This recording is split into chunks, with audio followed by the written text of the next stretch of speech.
quotidien.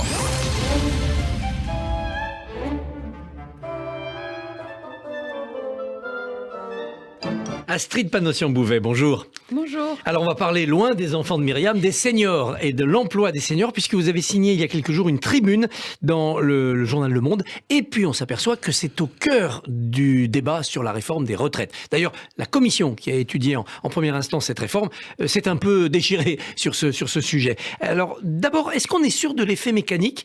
Tout le monde considère comme acquis que si on reporte l'âge de la retraite à 64 ans, mécaniquement, les entreprises vont garder leurs seniors un peu plus longtemps. Est-ce que c'est certain ? Oui, ça c'est vraiment vérifié. C'est-à-dire que quand on a décalé l'âge de la retraite en 2010 de 2 ans, de 60 à 62 ans, on a vu un léger décalage effectivement du maintien en activité. Mais c'est pas ça qui va rassurer un tiers des seniors qui sont pas encore arrivés à la retraite et qui sont au chômage ou en inactivité.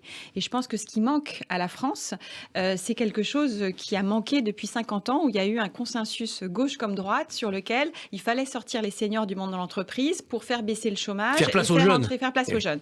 Résultat, on a eu un taux d'activité très faible des jeunes, plus faible que la moyenne européenne, et un taux d'activité des seniors faible aussi. Alors que des pays scandinaves arrivent à être très bons dans les taux d'activité partout. On va en parler. Alors, l'idée de cette réforme, c'est de créer un index indiquant combien de seniors sont employés, le maintien des seniors dans l'emploi. Est-ce que c'est suffisant ? À quoi il va ressembler ? Non, mais comme l'a dit la Première ministre hier, l'index est une première étape, mais c'est clairement pas suffisant. Ça doit permettre, à travers quelques indicateurs clés, tels que le nombre de seniors dans l'entreprise, le nombre de personnes recrutées, ceux qui sont en formation, parce qu'on a un système de formation qui marche sur la tête, on forme plus les cadres et moins en formation professionnelle continue que les employés, les ouvriers ou les travailleurs de plus de 50 ans. Donc c'est à travers quelques indicateurs clés, facilement mobilisables, qui doivent permettre aux entreprises de prendre conscience de leurs pratiques. Mais c'est pas suffisant. Il faut accompagner ça, et ce sera l'objet aussi de la loi France Travail, d'un vrai projet autour de la médecine au travail, de la prévention,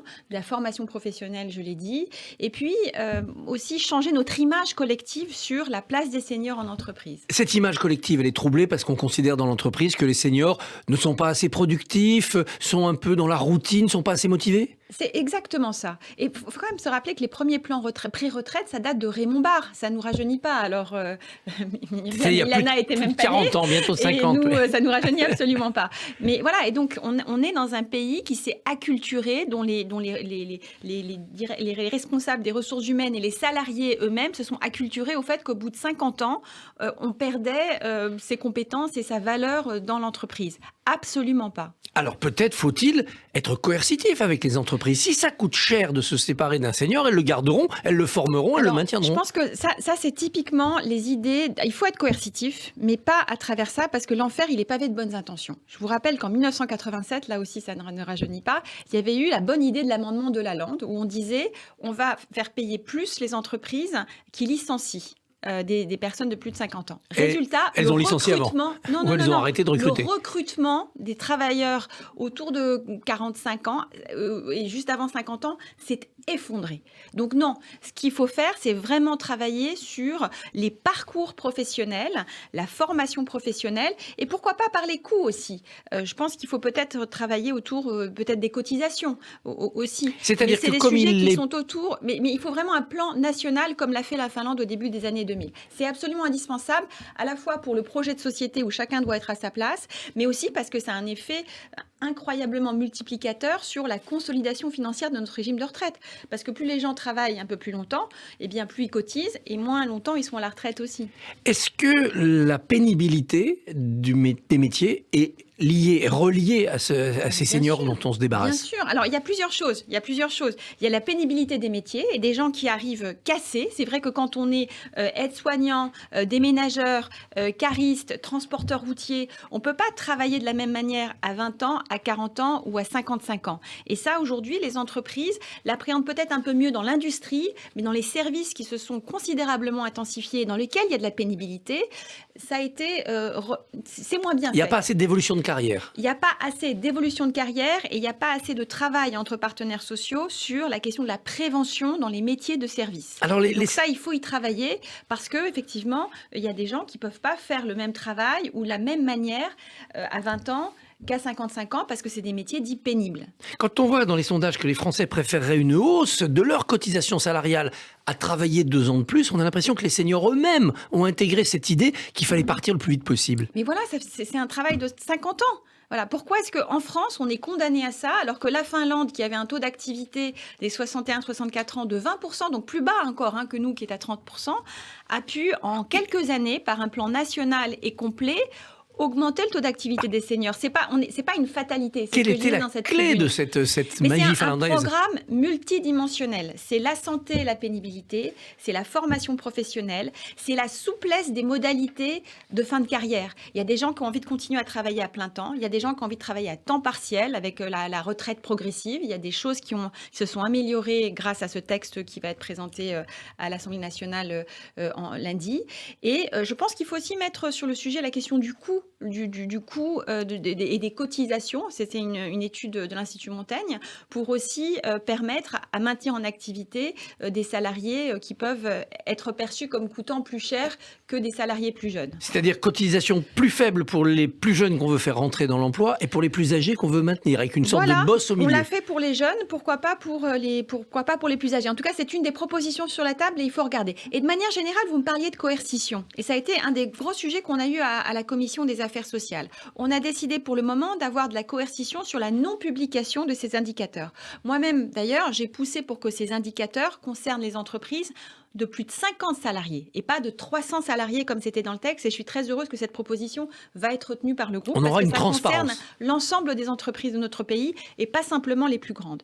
Mais je pense qu'il va falloir à un moment donné aller aussi vers de la coercition à partir du moment où on a les résultats, s'il n'y a pas de progrès. Voilà. Donc pour que les entreprises puissent se mesurer, prendre conscience des pratiques, mais il ne s'agit pas simplement de prendre conscience de ces pratiques, prendre conscience qu'on fume trop, qu'on ne mange pas suffisamment bien. Il faut un plan derrière, il faut progresser. Il faut progresser. Et ça, il va falloir commencer à regarder aussi la question de la conditionnalité, je pense, des aides ou de certaines exonérations au regard de leurs pratiques. Je pense au travail des seniors, mais aussi à la question de l'égalité professionnelle. Vous évoquiez la prochaine loi France Travail. Oui. De quoi s'agit-il ? Alors, la loi France Travail, c'est le deuxième étage de la fusée après la réforme de l'assurance chômage qui a été votée en septembre. Et ça a vraiment pour vocation de simplifier l'organisation de la formation professionnelle en France. Comme je l'ai dit, la formation professionnelle continue aujourd'hui. Elle a ce paradoxe d'être tournée vers ceux qui sont initialement le mieux formés, ceux qui sont le plus diplômés, et moins ceux qui avaient une formation initiale plus courte. Elle a ce paradoxe de s'adresser d'abord aux cadres et moins aux travailleurs expérimentés. Donc c'est d'abord remettre vraiment la formation professionnelle au cœur des projets. Ça, c'est un vrai grand sujet. Et je pense qu'on pourra aussi, à ce moment-là, parler du travail des seniors sur les autres volets dont j'ai parlé, santé, pénibilité. La réforme des retraites arrive donc lundi dans l'hémicycle à l'Assemblée. Plus de 20 000 amendements déposés. C'est de l'obstruction, il y en avait 41 000 en 2020, ou bien ça permettra quand même d'éclairer le débat ? Je rappelle qu'il y avait 800 amendements qui avaient été déposés à la réforme de 2010, ou 400 amendements et 800 pour celle de 2014. Donc ça vous donne une idée de l'explosion des amendements. Et c'est vrai que ça va être difficile, matériellement difficile, de pouvoir les regarder tous. Et moi, c'est ça qui vraiment, et je le dis, mais qui me chagrine. Donc vous ne voterez pas avant le 17 février, qui est la date limite. J'ai peur qu'on ne puisse pas voter l'ensemble du texte avant le 17 février. Et je trouverais ça vraiment dommage. Je pense il y a le temps de la démocratie sociale, avec à la fois les exercices de concertation qui ont eu lieu entre octobre, novembre et décembre. Il y a le temps de la démocratie sociale aussi qui se déroule dans les rues avec le droit de grève, le droit de manifester. Et moi, je salue les organisations syndicales qui le font dans le respect de l'ordre public. Et puis, il y a le temps de la démocratie parlementaire aujourd'hui. Et celui-là, il est faussé, il est obstrué. J'ai peur, en tout cas, qu'on n'arrive pas au terme parce qu'on a 20 000 amendements. Et j'ai bien vu hier, vous aviez mon collègue Arthur Delaporte qui est à la Commission des affaires sociales. On a bien vu en Commission des affaires sociales qu'on n'a pas pu arriver non plus au terme de l'ensemble de l'examen parce qu'on avait 7 000 amendements. La Première ministre a déclaré hier soir qu'elle ne voulait pas de 49.3. Elle veut vraiment trouver une majorité.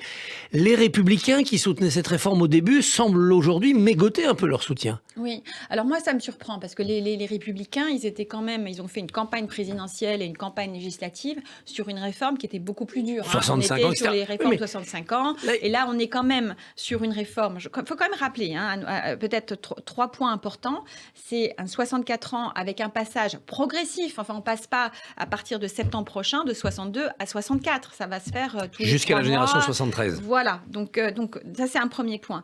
Deuxième point, il y a 4 encore travailleurs sur 10 qui vont pas être concernés par cette retraite à 64 ans, parce qu'ils ont commencé tôt, parce qu'ils vont être dans des carrières considérées comme pénibles. Voilà, donc ça c'est aussi des choses qu'il faut mettre en place. Et puis quelque chose qui n'était pas nécessairement dans la retraite, dans le projet de retraite LR, c'est tout l'effort qu'on fait sur les petites retraites. Avec des gens 1,8 million de personnes, dont 65% de femmes, qui vont pouvoir avoir une retraite équivalente à 85% du SMIC net. On parle de 1 170 €. Les LR écoutent leur circonscription, ils viennent de circonscriptions populaires où il y a des travailleurs qui pensaient partir à 62 et qui, eux, vont être touchés, ils n'en veulent pas de cette réforme. Mais ils ont fait une campagne présidentielle, dont on connaît l'issue, mais une campagne législative aussi sur une réforme des retraites à 65 ans. À un moment donné, il faut aussi, et c'est pour ça que moi je salue le courage d'Elisabeth Borne, avoir une crédibilité de la parole politique. Surtout quand on a un vrai sujet, et c'est peut-être ça, je pense, une urgence à réformer, à consolider les régimes de retraite.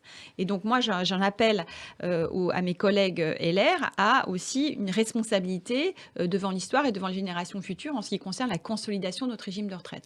Pour conclure, Emmanuel Macron et Benjamin Netanyahou ont dîné hier soir ensemble à Paris, à l'Élysée. Dans le communiqué qui a suivi, le président de la République a rappelé sa ferme opposition à la poursuite de la colonisation. C'est un moment de tension entre Paris et Israël ? Les colonies, ça a toujours été un sujet entre la France et Israël. Moi, d'abord, ce dont je me rappelle, c'est quand même que dans les moments difficiles qu'Israël a connus ces derniers temps, la semaine dernière, les attentats. La France est là. La France est là. Je pense que la France a rappelé aussi qu'il fallait peut-être augmenter le niveau de fermeté sur la question de l'Iran à partir du moment sur le nucléaire iranien, parce que les négociations n'avancent pas, et puis parce que l'Iran est en train de s'engager aussi de plus en plus aux côtés de la Russie sur la livraison des drones. Donc, moi, j'ai envie de dire que la France est dans son rôle, à la fois aux côtés d'Israël sur la question, aux côtés de la stabilité régionale sur la question du nucléaire iranien, et sur la question des colonies. Effectivement, la France pose la question pour qu'on ne soit pas dans une irréversibilité des situations. Astrid Panosyan-Bouvet, merci et bonne journée. Merci beaucoup.